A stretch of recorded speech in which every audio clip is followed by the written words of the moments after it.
Untung recordingnya setelah kita ngomong Romo. Tapi nggak jalan. Oke, baik. Siap. Berangkat.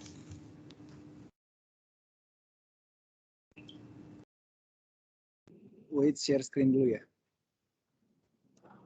Ini di live di WP seru nih. Jadi nggak usah ikut sesi Pak Mardi gitu. Yang nggak mau ikut sesi Pak Mardi, ikut saya aja gitu ya. Lo coba live di WP.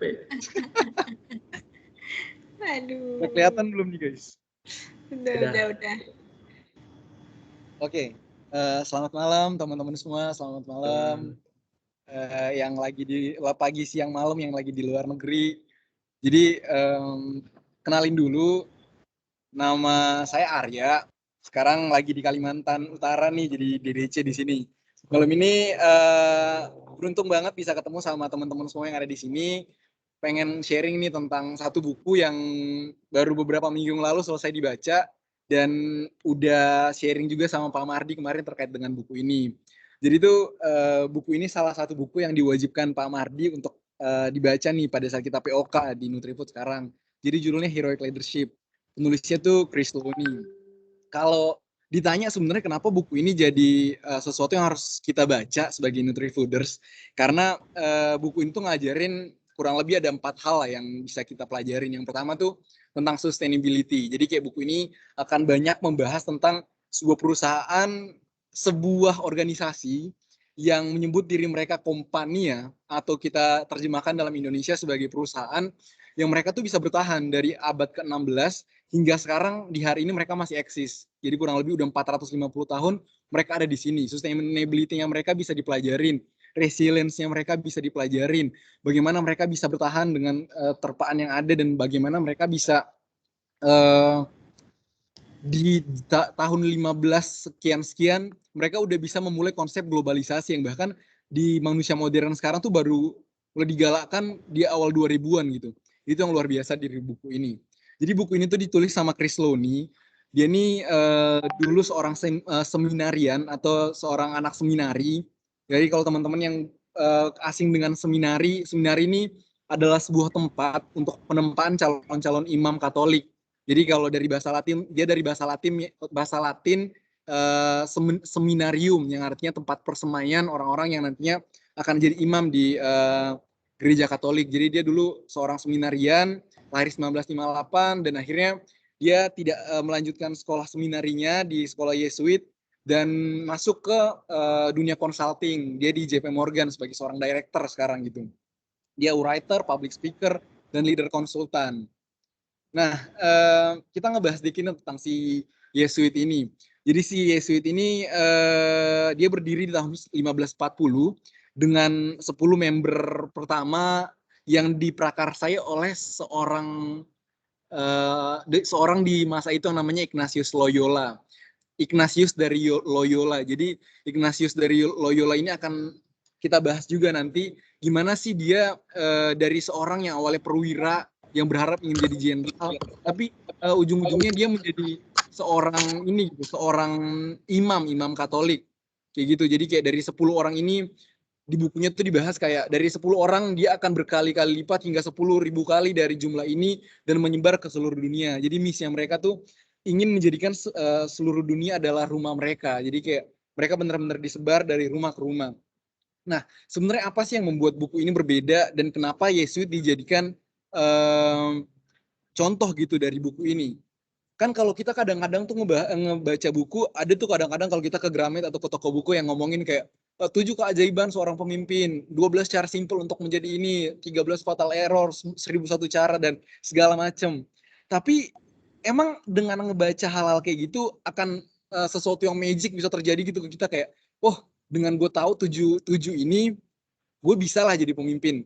Nggak selamanya kayak gitu kan. Nah itu yang sebenarnya tidak diharapkan dari buku ini. Makanya buku ini tuh nggak terlalu banyak memberikan teori-teori kepada kita, tapi lebih banyak kayak ngebahas ngasihin kita contoh. Karena kayak ada satu part tuh di bukunya yang kayak ngomong kayak pengalaman tuh adalah guru terbaik gitu. Kayak iya emang kalau kita face something itu tuh akan menjadi sesuatu yang membekas dan kita akan ingat akan itu. Tapi kalau kita belajar dari apa yang udah dilaluin orang lain, itu adalah suatu cara yang bijak gitu untuk menjalani hidup.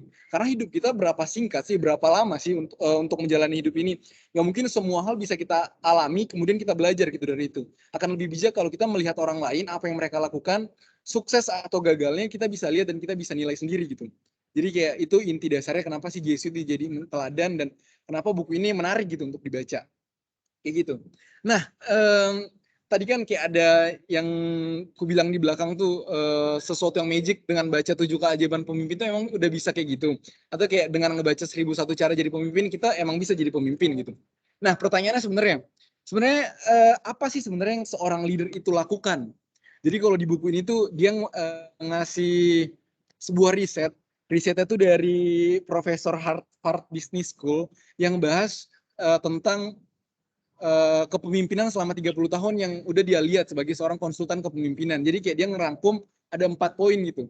Jadi kayak sebagai seorang pemimpin tuh kita harus tahu untuk menentukan arah. Jadi kita harus tahu nih kemana kapal kita akan dibawa, kemana hidupnya kita akan berlabuh gitu nantinya. Nggak yang cuman mikirin hari ini, tapi kita juga harus mikirin hari kemarin dan masa depan kita akan kayak gimana. Jadi kayak maksudnya emang semuanya itu berkesinambungan, nggak cuman yang kita hidup melompong hari ini dan kita nggak tahu apa yang akan terjadi di masa depan dan kita nggak mengevaluasi hari-hari kebelakangnya kita. At least kita tahu apa yang udah kita laluin hari ini, kita ngapain dan what will we do in the future gitu.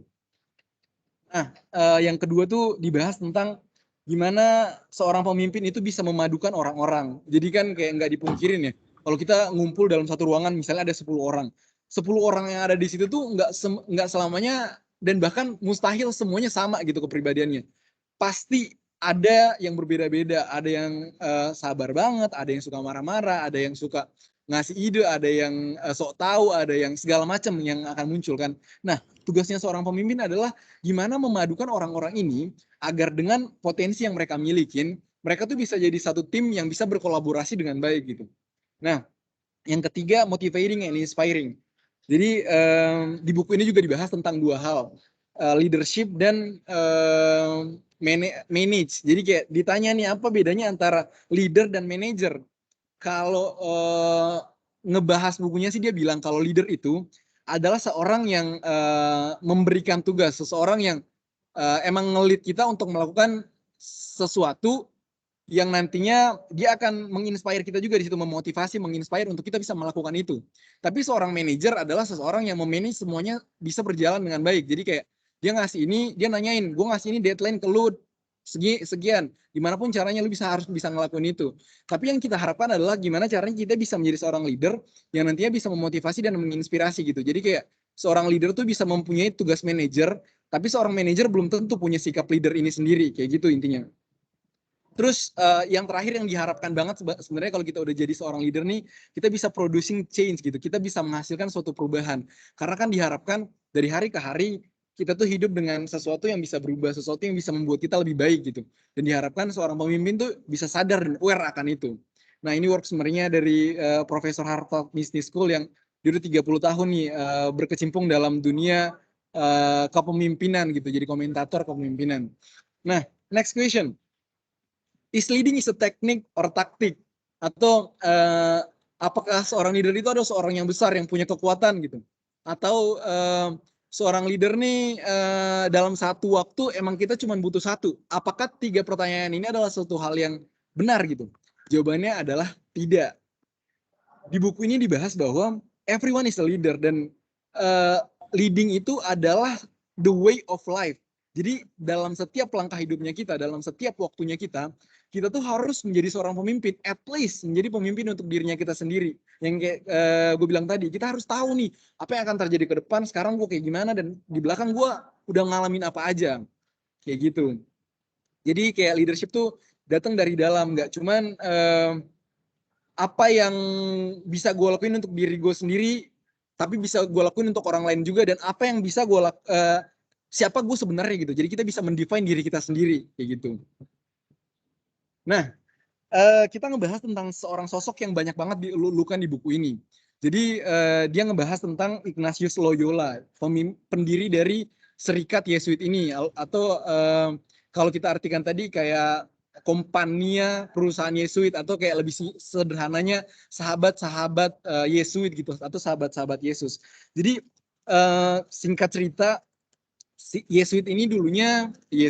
Ignatius Loyola ini dulunya adalah seorang perwira gitu di tentara.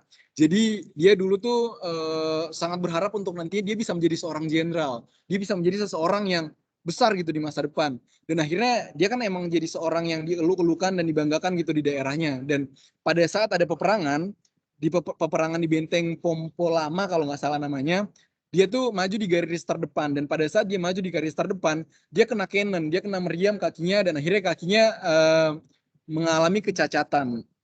Dan di hari itu dia ngerasa bahwa kayak, wah kacau, hidup gue berakhir nih di sini. Gue udah akan sulit nih untuk menjadi seorang jenderal. Gue akan sulit untuk meneruskan karir militernya gue. Terus selama dia sakit, karena dia emang seorang perwira yang dihormatin di situ, dia tuh ditempatkan di sebuah bangsa lah istilahnya, ditempatkan di sebuah tempat perawatan. Nah, karena teman-temannya dia adalah tentara, jadi kayak temennya kan nggak mungkin nemenin dia sepanjang hari. Akhirnya dia minta ke orang-orang di sekitarnya dia untuk ngasih dia buku yang bisa jadi bahan bacaannya dia. Nah, kebetulan banget di saat itu, di tempat itu nggak ada buku-buku lain selain buku-buku yang mengajarkan tentang siapa itu Yesus, keimanan Katolik, keimanan kepada Tuhan, dan segala macam. Nah, dia tuh awalnya yang kayak, wah kok bukunya kayak gini-ginian. Dia tuh nggak tertarik awalnya, tapi karena emang udah nggak ada pilihan dan kayak udah boring banget, bosan banget, istilahnya mungkin kayak dia isolasi mandiri tapi bener-bener nggak ada yang nemenin gitu. Gimana rasanya kan kayak, wah kacau nih, gue isolasi mandiri nggak ada yang nemenin gue butuh hiburan nih. Akhirnya dia ngebaca buku-buku itu. Dan akhirnya dia tenggelam dalam cerita-cerita tentang Yesus, cerita-cerita tentang keagamaan Katolik, gimana si Yesus ini menginspirasi banyak orang dan segala macam. Dan akhirnya dari situ tuh dia mendapatkan permenungan gitu. Dia mendapatkan ilham untuk kayak, gue tuh udah nggak bisa nih jadi jenderal nanti. Gue udah nggak bisa jadi seorang di militer. Gue ingin menjadi seorang yang kayak Yesus. Dia memberikan perubahan, dia ngasih sukacita kepada setiap orang dengan satu hal yang namanya kasih sayang. Nah dari sinilah si Yesus ini muncul. Jadi kayak dari permenungan Ignatius Loyola ini terbentuklah yang namanya et Mariam et Maiorem de Gloriam gitu, yang artinya demi kemuliaan Tuhan yang lebih besar. Dia berharap ini akan terjadi dan terwujud di seluruh dunia. Kayak gitu singkatnya tentang Ignatius Loyola. Nah, sebenarnya kalau dilihat secara sederhana, si Ignatius Loyola ini di bukunya diceritain kayak dia tuh lahir 2 kali. Kelahiran yang pertama itu dia lahir di perbatasan Spanyol dengan Prancis di daerah namanya Aspecia Basque. Itu kelahiran pertamanya dia as a human. Terus kelahiran keduanya dia setelah dia jadi seorang perwira, yang diceritain dia suka mabuk-mabukan dulu. Dia kayak bad boy, mendapatkan krisis identitas, terus kayak dia nggak menemukan tujuan hidup yang benar-benar pasti, hatinya kalut dan segala macam. Tapi dia ditemukan oleh Tuhan untuk menjadi seseorang yang bisa mewartakan kabar sukacita gitu kepada seluruh dunia, istilahnya kayak gitu. Nah itulah kelahiran keduanya dia. Mungkin terdengarnya itu kayak klise banget, kayak ya elah ini bukunya kayak sinetron-sinetron banget. Ada ada bad boy, terus dia tobat menjadikan dunia lebih baik. Nggak sesimpel itu kalau dibahas di bukunya. Kayak kita tuh akan amazed di beberapa part di mana si Loyola ini berhati yang sangat kayak wow, untuk seorang manusia tuh dia sangat-sangat hebat, bisa menyatukan berpuluh-puluh ribu orang, bisa membuat orang-orang bergerak dengan satu hal yang cuma disebut cinta kasih gitu, compassion. Dimana compassion ini bisa menggerakkan orang-orang. Jadi kayak istilahnya di the second birth-nya dia ini adalah spiritual practice-nya dia, gimana dia melatih rohaninya dia untuk menjadi seseorang yang bisa mewartakan kabar gitu. Dan akhirnya dia mendirikan sebuah perusahaan kompania atau sebuah organisasi yang disebut dengan Yesuit yang tersebar di seluruh dunia gitu. Dan akhirnya bisa menjadi seorang role model kayak gitu. Nah, sebenarnya yang jadi pertanyaan kadang-kadang untuk membaca buku ini, pasti orang mikir kayak, wah ini mah bukunya buku keagamaan banget, buku Katolik banget ini. Gue yang kayak non-Katolik kayaknya nggak menarik deh untuk baca buku ini. Kalau menurut gue sendiri, itu suatu hal yang nggak terlalu betul sih. Karena di buku ini tuh dia nggak cuma ngasih kita pembelajaran tentang keagamaan, tapi dia tuh lebih banyak ngasih kita inspirasi dari orang-orang yang udah hebat gitu, dari orang-orang yang benar-benar membangun dirinya mereka dari prinsip-prinsip kejesuitannya mereka dengan menjadikan kasih sayang sebagai landasan hidupnya mereka, mereka tuh bisa menjadi seseorang gitu.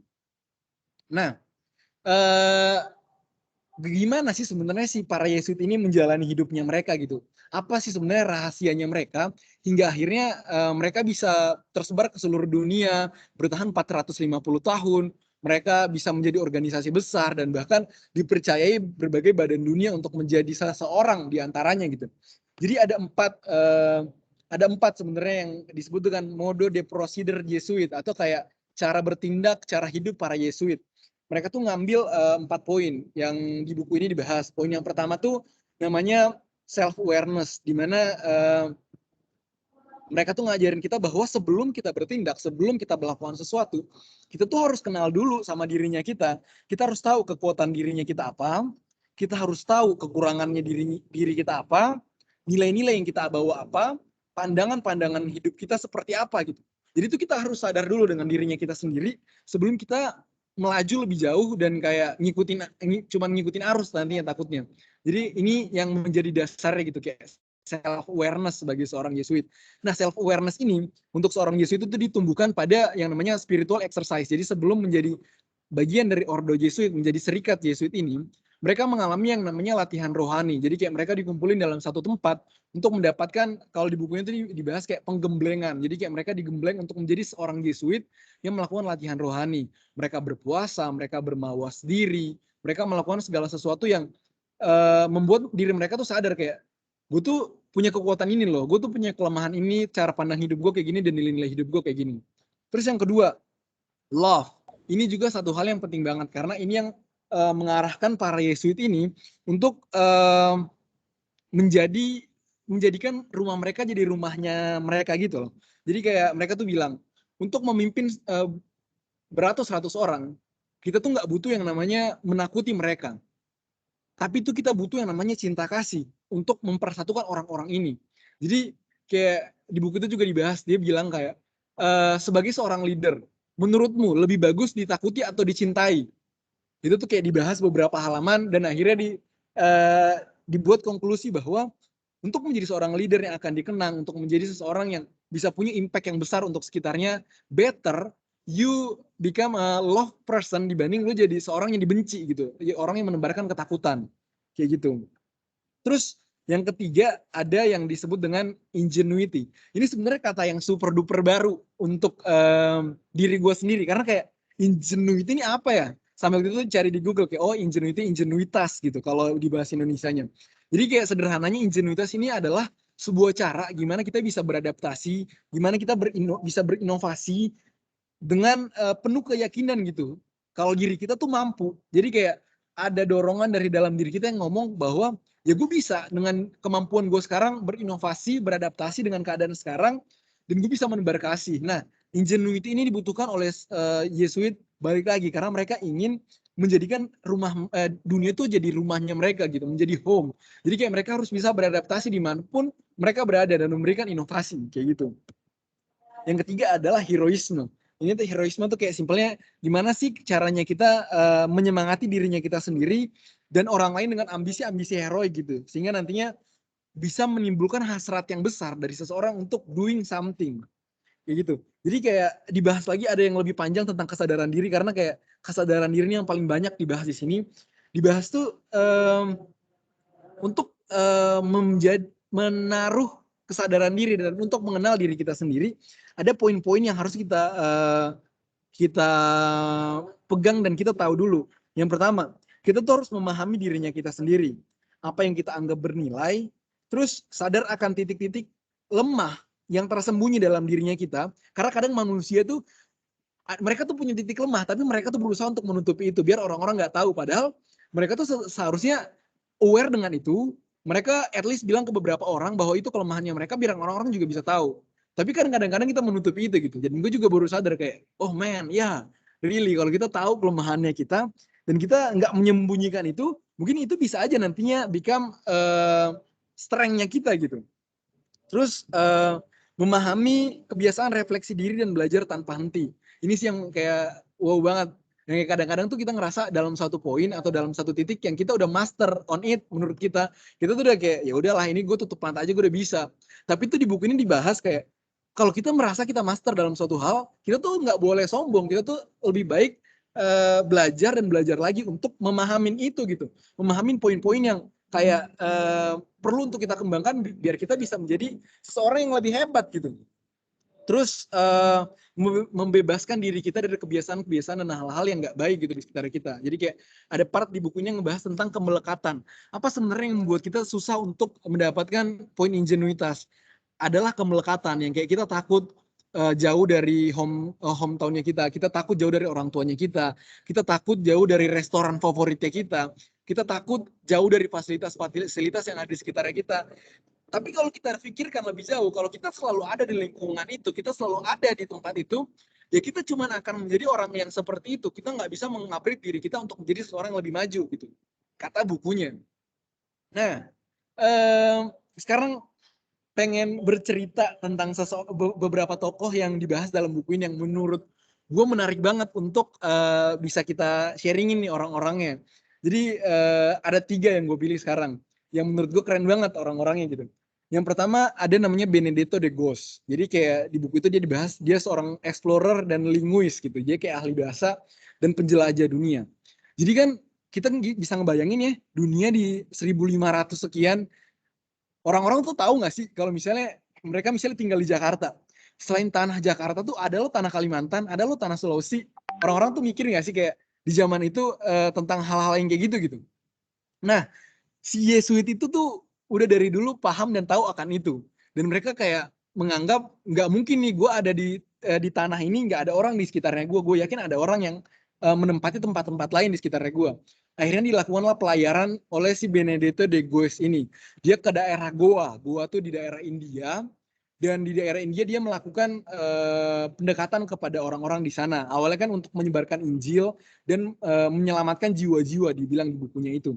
Tapi lambat laun tuh dia ngerasa bahwa orang-orang di sini tuh nggak cuma harus dikenalkan dengan Injil, nggak cuma harus diselamatkan jiwa-jiwanya, tapi tuh mereka harus diselamatkan dari tindak-tindakan yang nggak benar gitu loh, kayak perbudakan, ke perempuan yang dianggap kelas orang nomor sekian, terus kayak laki-laki yang diagung-agungkan, yang kayak gitu-gitu lah. Dia merasa itu harus dihindarkan gitu, dan akhirnya dia mencoba untuk memperbaiki itu.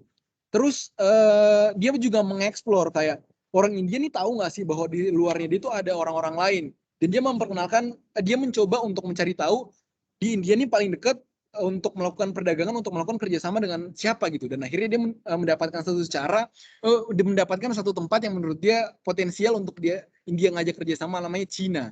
Nah, si Cina ini dia akhirnya mencoba untuk mencari jalan gimana orang India untuk bisa berhubungan dengan orang-orang Cina nih, gimana mereka bisa saling bersatu padu, gimana mereka bisa saling kenal untuk menjalin kebersamaan, menjalin kerjasama gitu. Akhirnya dia ngebuat satu rute, dia berangkat ke Cina untuk memetakan nih daerah India, untuk bisa ke Cina, jalan yang lewat mana nih yang bisa kita laluin. Dia singgah di Makau dia kayak belajar bahasa 3 tahun, dia bisa bahasa Cina sampai akhirnya dia sampai ke Cina. Di Cina akhirnya dia melakukan negosiasi dengan orang-orang dan bisa menghubungkan antara si Goa India ini dengan si Cina itu. Tapi yang memprihatinkan adalah dia nggak bisa kembali waktu itu ke India. Karena apa? Dia tuh mati dalam tugasnya dia. Jadi kayak dia meninggal dia wafat dalam tugasnya dia gitu. Jadi kayak pada saat dia menyeberang ke Cina, orang-orang tuh nganggap kayak dia kan orang Eropa pertama yang sampai di Cina. Dia ini kayak seseorang yang bisa membawa wabah, membawa penyakit or segala macam itu. Akhirnya kayak orang-orang tuh mengucilkan dia, memberikan dia hukuman, dan akhirnya dia mati. Dan kayak di buku itu tuh dibahas satu poin sendiri yang katanya dia lagi sendiri di tempat tidurnya, dia berdoa kepada Tuhan, dan akhirnya dia wafat dalam damai gitu. Dan kayak wow, orang ini keren banget. Dia bisa menjelajahi tempat-tempat di dunia yang dia even nggak tahu, dengan bekal zero dan segala macem, dan dia bisa melakukan itu gitu. Nah, karena si Ghost ini sebelum dia meninggal, sebelum dia wafat, dia tuh udah punya feeling gitu kayak kayaknya gue bakal wafat nih di sini. Akhirnya dia menuliskan surat untuk Yesuit yang sudah sampai ke daerah Cina juga, yang dia udah tahu, namanya Matteo Ricci. Dia nulis surat untuk seorang Matteo Ricci. Tapi waktu itu dia belum sampai ke Beijing, dan akhirnya dia udah harus sakit dan meninggal. Suratnya itu dititipkan ke pedagang-pedagang yang akan berangkat ke Beijing. Ini tuh menurut gue satu hal yang amazing banget dan bisa dibilang kayak ini tuh mujizat sebenarnya. Dia menitipkan ke saudagar-saudagar yang pengen berangkat ke Cina suratnya itu untuk si Matteo Ricci yang dia bilang kayak jiwa-jiwa di sini perlu diselamatkan. Engkau perlu untuk mendorong mereka untuk menjadi seorang yang lebih baik kayak gitu-gitulah. Surat-surat ala-ala orang zaman dulu gitu kan. Dia mengirimkan itu ke Matteo Ricci dan dengan harapan surat itu nyampe. Tapi kayak kalau dipikirin dia ngirim surat itu dari Makau. Nyampe nggak nih surat nih ke Beijing dengan keadaan yang kayak dulu. Kan dulu tuh belum ada JNE, belum ada pengiriman DHL dan segala macam. Tapi mujizatnya surat itu nyampe ke namanya Benedetto ini yang kedua nih namanya Matteo Ricci. Ke Matteo Ricci. Nah, si Matteo Ricci ini melangsungkan karya misinya kembali di Cina, melanjutkan si Benedetto de Ghost tadi. Nah, di Cina ini Matteo Ricci pokoknya kayak belajar bahasa Cina, dia ngebuat map, terus dia ngajarin tentang filosofi, dia ngajarin tentang agama dan segala macam, melakukan pendekatan ke waktu itu masih dinasti Ming ke kaisar-kaisar di sana dan akhirnya berbuah baik. Kaisar-kaisar di sana menaruh kepercayaan gitu ke dia. Dia menaruh kaisar-kaisar di sana menaruh kepercayaan bahwa si orang ini tuh bisa membawa kasih dan damai dan akhirnya dia melakukan pendekatan ke beberapa orang, dia membaptis orang-orang di sana. Awalnya tuh si kaisar tuh akan dibaptis tapi dengan sangat dengan sangat berat hati tuh dia udah meninggal duluan gitu loh. Jadi kayak si Matteo Ricci ini tidak sempat membaptis si kaisar di Cina dan akhirnya dia meninggal. Nah, lanjut ke tokoh selanjutnya namanya Christopher Clavius. Jadi kayak Christopher Clavius ini yang paling membekas pada saat baca buku ini, dia tuh adalah gurunya Galileo Galilei. Kalau teman-teman tahu si Galileo Galilei ini, dia tuh seorang yang hebat banget menurut gue kayak. Dia tuh bisa biologi, dia bisa matematika, dia bisa engineering, dia menjelajahi dunia, dia melakukan apapun itu, tapi dia menyebut Christopher Clavius ini sebagai guru matematikanya dia. Jadi kayak sebelum waktu itu dia melakukan penjelajahan ke benua Amerika, di buku itu dibahas, dia ketemu sama si Christopher Clavius ini untuk memastikan beberapa hal dan meminta restu gitu, meminta doa dari Christopher Clavius ini yang adalah dia tuh dosen di lupa gue universitasnya. Pokoknya seorang dosen profesor di sekarang tuh kampusnya bagus. Terus dia baru berangkat gitu ke benua Amerika yang kayak ngebuat amazed banget tuh adalah gimana si Christopher Clavius ini punya karisma, punya wibawa sehingga seorang Galileo Galilei ketemu sama dia dulu sebelum dia melakukan penjelajahan. Seorang hebat kayak Galileo Galilei ketemu gitu sama si orang ini. Kayak gitu, ini yang membuat si Christopher Clavius ini menarik sebagai seorang Jesuit karena dia selain pinter dia bisa mewartakan Injil dengan kemampuan ilmu pengetahuan yang dia punya gitu. Kayak gitu. Terus apa sih pelajaran yang bisa diambil dari si 3 tokoh itu? Di buku itu dibahas bahwa dalam hidup ini kita tuh harus selalu siap untuk belajar dan siap untuk mengajar. Jadi kayak kalau Pak Mardi kemarin bilang kayak gini, kalian karena udah dapat hal-hal penting, kalian udah dapat materi dari sini, kalian tuh harus menyebarkan ini kepada setiap orang gitu. Jadi kayak setelah kita belajar kita harus mengajar. Terus kita harus mengembangkan orang-orang di sekitarnya kita juga biar nantinya bisa kayak kita gitu. Nggak cuma yang kita doang bisa berkembang, tapi orang-orang di sekitar kita juga bisa menjadi seseorang gitu. Terus kita harus bertahan di situasi yang kayak sekarang, terus selalu punya energi, menginovasi, berdevosi, terus kayak mementingkan kepentingan orang banyak dibanding kepentingan egonya kita. Terus kita harus memberikan contoh pada setiap orang. Nah, selanjutnya kita akan ngebahas tentang kayak gimana sih sebenarnya kita menjalani hidupnya kita nih yang dibahas dari bukunya ini. Tadi kan udah dibilang nih bahwa self awareness tuh as a foundation of leadership gitu. Nah, sebenarnya yang kayak gue bilang tadi, kalau kita udah punya pemikiran dasar nih bahwa gue tuh sadar akan kekuatan gue dan kelemahannya gue dan gue mau untuk berubah, dari situ sebenarnya akan muncul sesuatu hal yang kayak mengajak kita kayak let's handle the weakness and the strength dari yang gue punya gitu, sehingga nantinya kita bisa melakukan self reflection yang kayak oh gue kenal dengan diri gue sendiri, gue damai dengan diri gue sendiri, dan ini tuh satu hal yang kata Pak Mardi adalah sebuah milestone karena kita udah tahu tentang perjalanan hidupnya kita tahu kelemahan kekuatannya kita bisa membentuk sesuatu hal yang lebih baik gitu ke depannya. Kayak gitu. Remember that personal qualities are very important. Jadi kita harus tahu nih, kualitas diri kita sebagai seorang individu adalah satu hal yang penting. Karena di buku ini dibahas tentang hidup ini adalah escula de affecto atau hidup ini kayak sekolah afeksi. Jadi kayak kita berafeksi sepanjang hidupnya kita. Kita menjalani hidup kita dengan afeksi-afeksi yang ada, mengafeksi diri sendiri dan mengafeksi orang di sekitarnya kita gitu. Terus kayak dibahas juga sebenarnya kenapa sih Yesuit ini bisa mendapatkan orang-orang terbaik yang kayak mereka? Karena sebelum mereka berkarya itu tuh seleksi untuk menjadi seorang Yesuit itu sangat-sangat ketat. Better kata mereka kita nggak dapat orang sama sekali di 1 tahun daripada kita ngasal milih orang. Dan dibahas juga di buku ini bahwa ini tuh diberlakukan untuk sekolah-sekolah Yesuit juga yang ada di seluruh dunia. Jadi kayak kalau sekolah-sekolah Yesuit itu better mereka nggak punya siswa daripada mereka milih orang sembarangan gitu untuk masuk sekolahnya. Kayak gitu. Nah ini yang tadi kayak spiritual exercise, fondasi dari kesadaran diri adalah mengalahkan diri kita sendiri dan bisa memanage itu. Terus kalau fondasi dari ingenuity, gimana kita bisa bebas lepas, kita melepaskan segala keterikatan di sekitar kita sehingga ya kita bisa benar-benar beradaptasi dan berinovasi dimanapun kita berada. Terus heroisme fondasinya itu satu hal yang magical. Jadi kayak dia bilang itu tuh tidak bisa dikata-katakan gitu karena heroisme ini muncul dari dalam dirinya seseorang dan itu adalah satu hal yang personal. Untuk menjadi seorang yang herois, kita harus menelaah diri kita lebih dalam lagi lah istilahnya. Terus yang terakhir adalah love. Jadi kayak dalam segala hal yang kita hidupin tuh love adalah satu hal yang penting banget, better dan ketakutan kayak gitu. Nah, ini juga menarik banget nih. Ada satu bab yang ngebahas tentang apa sih si Yesuit ini ingin menjadikan rumah seluruh dunia adalah rumahnya mereka. Nah, pada saat buku ini ngebahas ini, dia memfokuskan seseorang yang disebut dengan Franciscus Xaverius.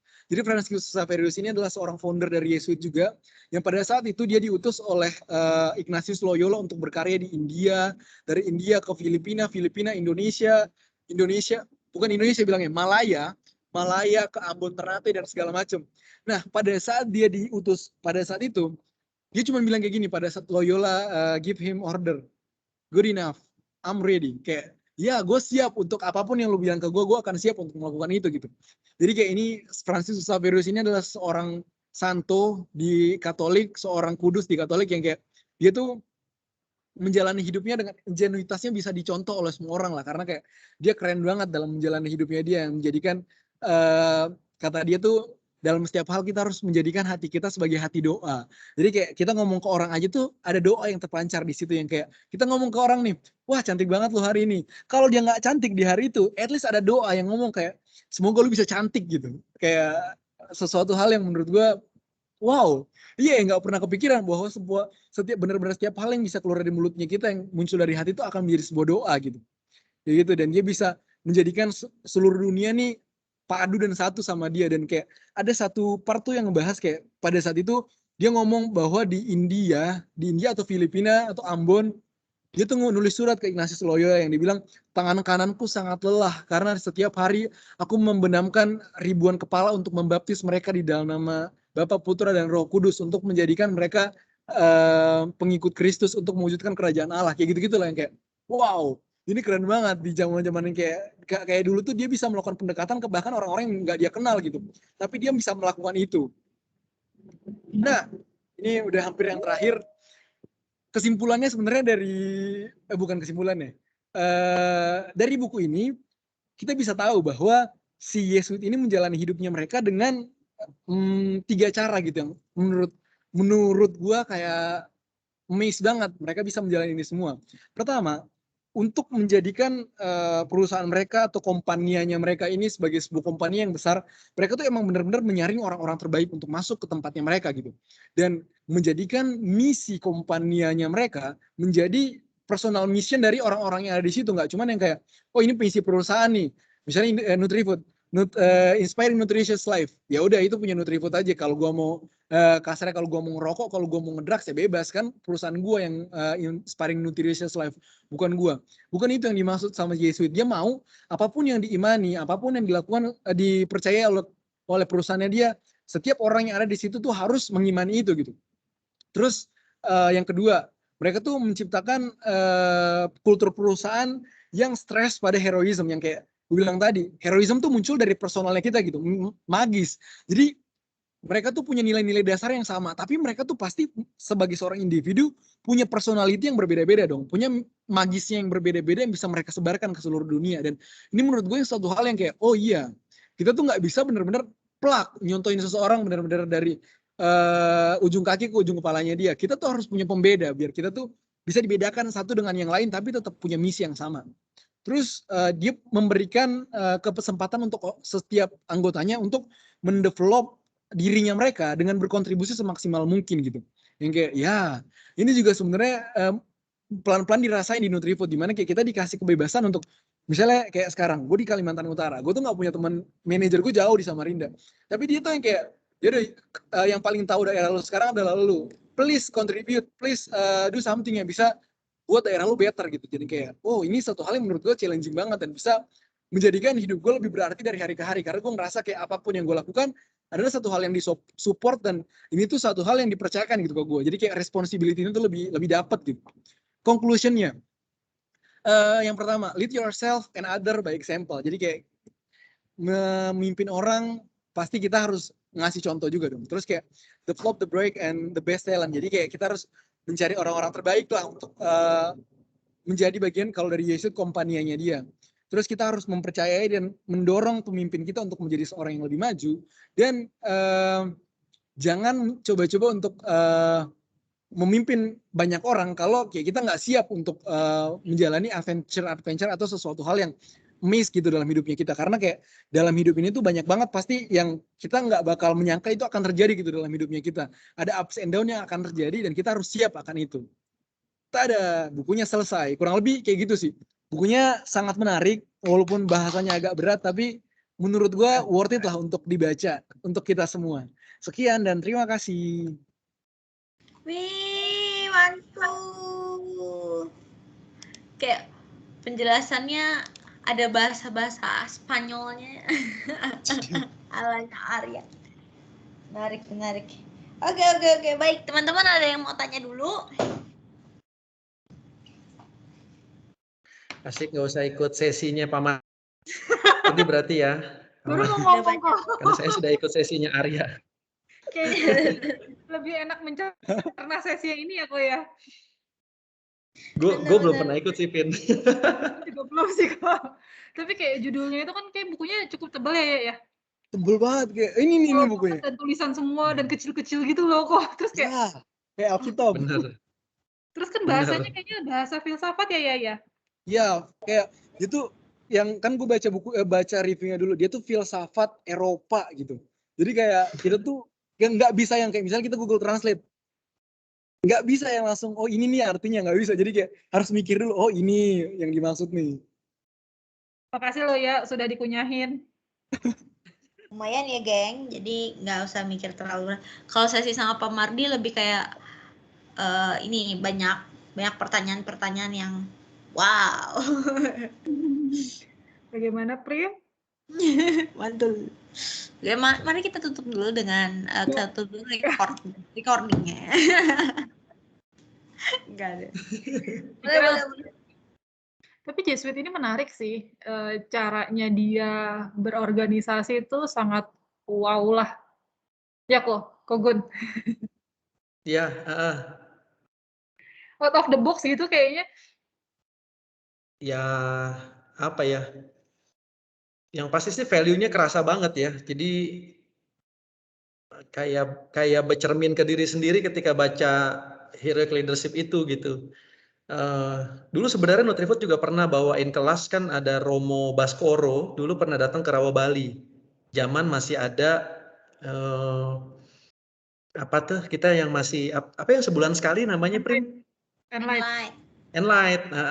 Itu kalau nggak salah juga sempat bawain juga ya dulu terkait tentang Heroic Leadership. Jadi panjang sebenarnya Pak Mardi ini pencinta banget lah gitu ininya gitu.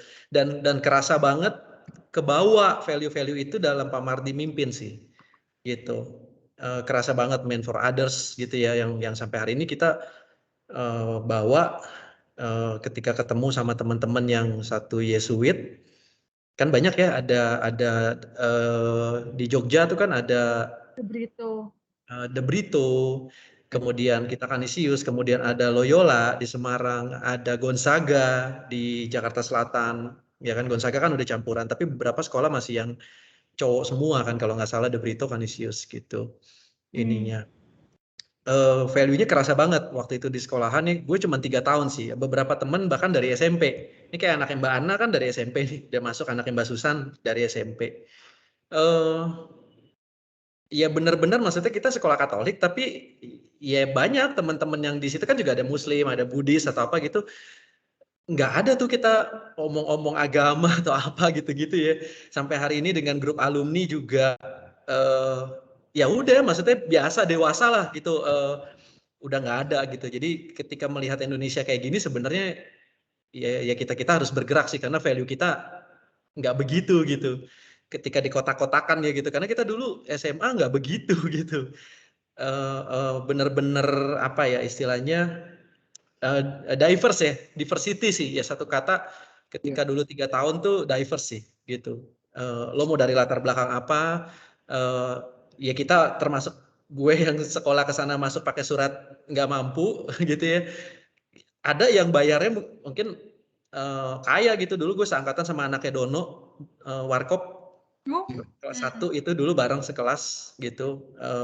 Banyak lah pokoknya yang petinggi-petingginya gitu, artinya kan gapnya jauh gitu, tapi ya kita main gitu, nggak ada yang ya lo anak miskin naik Metro Mini, naik Kopaja gitu ke sekolah sama gue diantar pakai mobil sama supir, nggak ada urusannya gitu.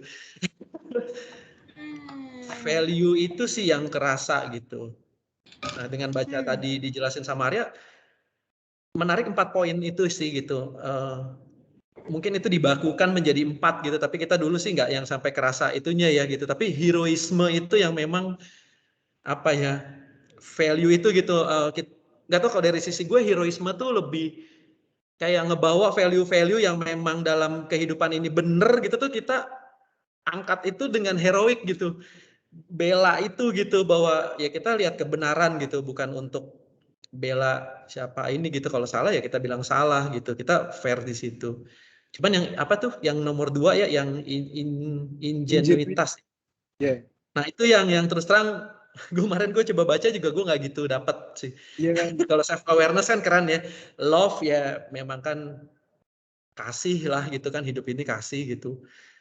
Heroisme kebayang gitu, tapi yang itu yang mungkin buat orang awam juga nggak gampang. Gue yang di dalam aja juga nggak gampang sih menerjemahkan value itu. Mungkin itu sih komen dari gue. Sebenarnya kemarin tuh waktu kita ngebahas ini, semua orang yang ada di situ tuh kayak pasti tanya ingenuitas tuh lama banget, kayak itu muter-muter gitu di situ tentang ingenuitas. Karena Pak Mardi tuh ngebahas itu yang kayak lama banget. Dan orang-orang tuh kayak enggak, Pak Mardi tuh selalu bilang kayak belum ada poinnya, mana poinnya, kayak aduh apalagi nih. Oh bener ya, berarti gue ngerasa hal yang sama ya. Iya. Itu tuh dibahas sampai kayak love sama apa yang nggak dibahas kemarin Kak Prim. Pokoknya ada 2 poin yang nggak dibahas karena ingenuitas lama. Iya sih. Betul. Harus baca ingenuitas itu kebayangnya apa? Keaslian atau apa gitu. Kalau yang kemarin ditangkap tuh ingenuitas tuh adalah embracing the changing world, mencintai ketidakpastian, nyaman dengan perubahan, dan dunia tuh adalah rumah. Jadi kayak nyaman dimanapun, punya sikap lepas bebas gitu ya. Terus kemudian kayak ya nggak kayak lebih kayak kalau dimanapun lo berada ya lo bisa melihat peluang gitu. Oh, jadi bahasa kerennya agility gitu, agile gitu? Nggak juga ya? Basicnya kayaknya deh. Basicnya ya. Ya. Orang yang agile kan maksudnya embrace perubahan gitu kan ya, ngelihat ada peluang gitu. Kayak kemampuan beradaptasi ya? Ya. Betul. Karena memang kan ketika mereka datang ke satu area baru ya, Yesuit kan ya harus bisa adaptasi kan, kayak tadi belajar bahasa Mandarin kan, bayangin aja. Ketemu di India ya kan gitu ininya gitu. Dan kerennya tuh mereka kan banyak yang ahli bahasa. Banyak tuh kayak kamus-kamus India, kamus Sanskerta, mereka yang nulis. Jadi kayak mereka nulis itu dalam bahasa Latin dan disebarkan ke seluruh dunia. Terus gue kayak wow. Maksudnya orang asing loh yang menyebarkan ini ke banyak tempat, bukan orang asing lagi ini sih. poin lagi ya, kalau belajar tadi kan ada ilmu pengetahuan kan. Jadi apa ya? Jadi bukan bawa agamanya gitu, tapi bahwa oh saya bisa melihat ini untuk dunia yang lebih baik gitu. Nah ini cerita yang sama dengan misalnya kita tahu ada Al-Jabar, ya, itu kan di Timur Tengah kan, ya kan mereka Muslim gitu kan. Tapi bukan karena agamanya gitu untuk kemuliaan agama mereka gitu, bukan ya. Kayak kebetulan aja mereka Muslim, tapi pengetahuan itu untuk kebaikan manusia biar jadi lebih hebat lagi gitu. Istilahnya peradaban kita jadi naik kelas gitu. Itu sih yang tadi aku keinget, artinya udah ya agamanya apapun mereka Jesuit, terus kemudian ahli-ahli ya kan penemu-penemu yang jago-jago sebenarnya di Timur Tengah gitu, cuman nggak tahu sejarah menghilangkan itu gitu. Ya kan. Itu keren sih gitu, trigonometri apa segala macam itu kan sebenarnya ditemuinnya sama ahli-ahli orang Muslim gitu. Gitu. Mau cerita itu sih tadi dari yang Jesuit sama yang ini gitu. Jadi zaman dulu mungkin nggak ngelihat agama ya, tapi mereka peradaban ini harus jadi lebih baik lagi gitu. Ini ya. Betul. Sama yang itu tuh kemarin yang itu ya, yang kayak tadi belum jadi bisa kamu sebutin juga ya, yang itu loh. Jadi bahwa dengan cara kerjanya Jesuit yang resource based management itu. Oh iya. Jadi kayak walaupun mereka tuh tersebar di berbagai macam tempat, tapi mereka bisa saling terkait untuk memenuhi satu big data besar tentang astronomi. Bumi. Itu yang unik banget. Jadi ternyata orang-orang Jesuit itu banyak yang jadi astronom. Tadi kalau lihat dari nama-namanya itu kan juga astronom, mathematical gitu kan, terus explorer gitu. Terus kemudian kalau yang aku tangkap tuh kayak, oh iya mereka tersebar-sebar, tapi malah jadi bisa punya satu poin adalah kekuatan bahwa itu bisa jadi big data loh buat ngeliat astronomi gitu. Ya, itu tuh ada cerita seru soal astronomi itu. Jadi di zaman sekarang kan kita tuh kayak big data nih satu hal yang kayak bisa dibilang tambang emas gitulah sekarang. Kayak kita tuh butuh big data untuk menganalisa banyak hal gitu. Nah, sebelum kita menyadari akan hal ini, Yesus itu udah tahu bahwa kita tuh butuh sesuatu yang kita dikenal gitu akan itu. Dan akhirnya mereka kayak kata Kak Prim tadi, mereka mencoba untuk memahami pergerakan bintang-bintang, benda-benda langit, dan bagaimana itu bisa berdampak gitu dengan bumi itu. Akhirnya kayak mereka tuh menyebar diri di seluruh dunia, membawa teleskopnya masing-masing. Kayak mereka memetakan langit, mereka ngelihat apa yang terjadi fenomenanya dan apa yang terjadi di bumi. Terus kayak satu hal yang menarik banget, ada Yesuit namanya Adam Shaw, jadi ditempatkan di Cina. Jadi kayak dulu tuh di dinasti Ming, Cina tuh mengklaim dirinya dia sebagai Raja Langit. Nah, karena kan mereka mengklaim diri Raja Langit, mereka berarti tahu dong isi langit segala macam itu. Nah, habis itu si Adam Shaw bilang ke raja, gue bisa menebak bahwa di tanggal ini, di jam ini, di waktu ini akan terjadi gerhana matahari. Si kaisar nih ngomong, ya udah ini gue pegang ya, kalau lu benar, gue akan memberikan gelar kehormatan kepada lu. Kalau lu salah, lu mati. Nah, beneran presisi di jam, waktu, dan tempat itu terjadi gerhana matahari. Dan kaisar udah mengumumkan itu gitu kepada seluruh warga. Apa efeknya buat si dinasti Ming? Masyarakat tuh lebih taat, masyarakat tuh lebih kayak, wah bener nih, kaisar gue adalah raja langit, jadi gue akan bayar pajak biar hidup gue lebih enak gitu. Dan itu terjadi karena Adam Shaw, sampai dia tuh jadi kayak petinggi di kekaisaran Cina sampai dapat yang kayak bangau di sini gitu loh. Tapi in the end of the day yang sedih banget adalah dia dibuang dari Cina karena dianggap membawa malapetaka jadinya. Jadi kayak ada kaisar setelah kaisar sebelumnya ini dia ngebuang si Adam Shaw ke daerahnya kembali. Akhirnya kayak ya udah kasihan di situnya, tapi amaze-nya pada saat dia bisa meramalkan gerhana dengan teleskopnya dia. Itu. Karena dia lebih tahu duluan ya. Iya. Teknologi. Betul. Kalau lu sekarang bisa kasih tahu kaisarnya tuh ya. 11 biasanya ada Shopee gitu, bilang di Cina pasti ramai.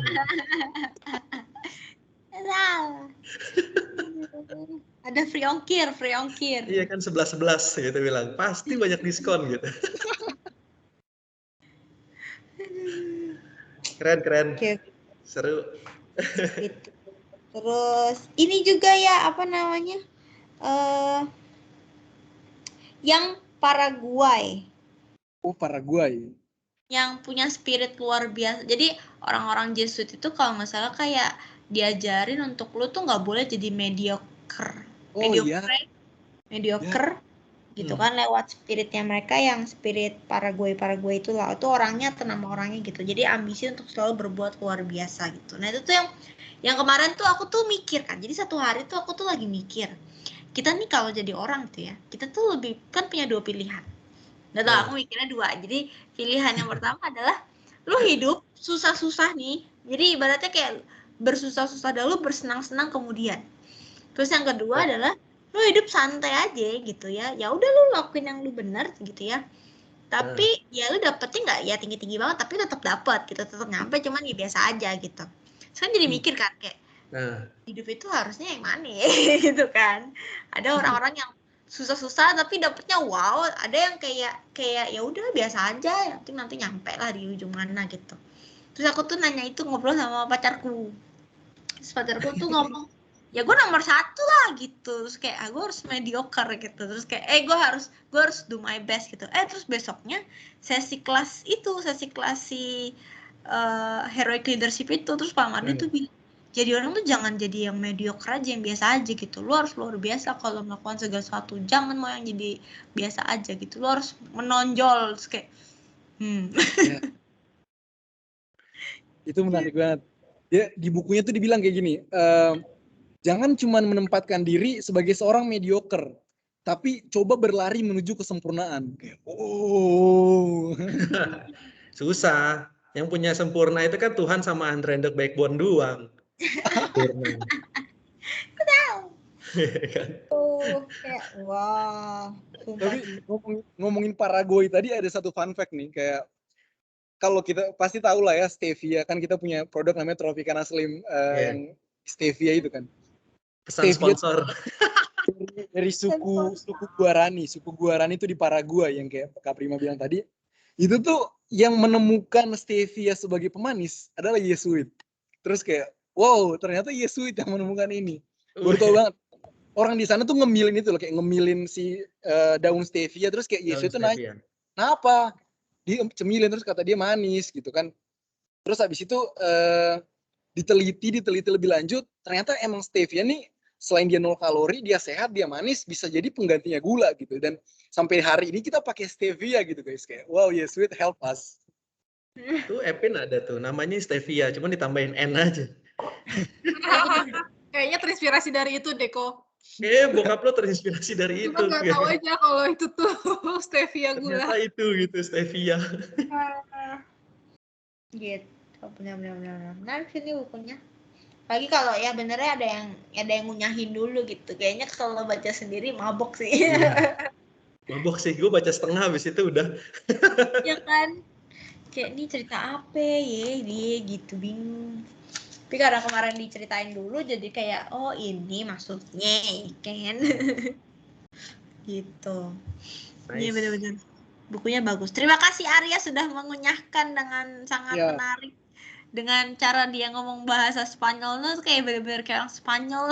Kayak wah. Aduh. Spesial lah di WP ya. Yang mau lebih ringan ikutnya kelas Arya guys gitu. Tapi gue nggak usah mention bapak. Tapi bukan mendengarkan recording kelasnya Arya ya.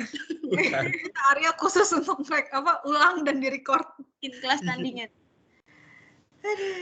Oke, baiklah. Monggo yang lain-lain mau sharing atau apa?